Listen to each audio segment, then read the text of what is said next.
de mes résolutions cette année, c'est de pratiquer mon anglais parce que cet été, je pars en voyage à Orlando, aux États-Unis, et j'ai envie de pouvoir profiter de mon voyage à 100% sans en fait avoir à m'inquiéter sur la langue. J'ai quand même un bon niveau d'anglais, enfin bon niveau, j'ai un niveau d'anglais scolaire acceptable, je sais tenir une conversation, etc.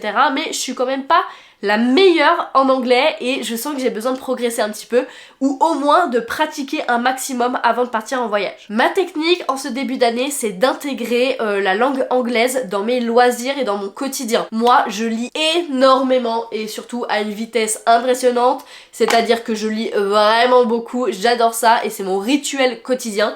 Et donc j'ai décidé de lire en anglais. Ça m'était déjà arrivé une fois et ça a été une expérience assez catastrophique pour être honnête. Ça m'a mis des plombes, j'ai pas forcément apprécié ma lecture et c'était vraiment hyper difficile et donc j'avais abandonné le projet. Cette année, je me suis dit je vais faire les choses correctement. Je vais en fait sélectionner des livres simples que j'ai déjà lus avec un vocabulaire assez basique et vraiment quelque chose que je suis clairement capable de comprendre. Et pareil, j'ai décidé que je me mettrais pas du tout la pression sur ces lectures. Je veux juste en fait l'intégrer dans mon quotidien. Si je mets des plombes à lire mon livre, c'est pas grave, j'essaie de profiter et en fait j'étais persuadée que ça allait venir tout seul et que ça allait se remettre en place. Je vais pas plus m'étaler dans cette vidéo parce que je vais vous faire un bilan de ma première lecture en anglais qui, spoiler alert, s'est super bien passé. Je vais même faire une série complète je pense sur TikTok sur mes lectures et mes progrès en anglais où je vais faire mes recommandations de livres, vous montrer comment j'ai progressé, ce que j'ai fait parce que très clairement j'ai fait un test d'anglais en janvier, là tout début janvier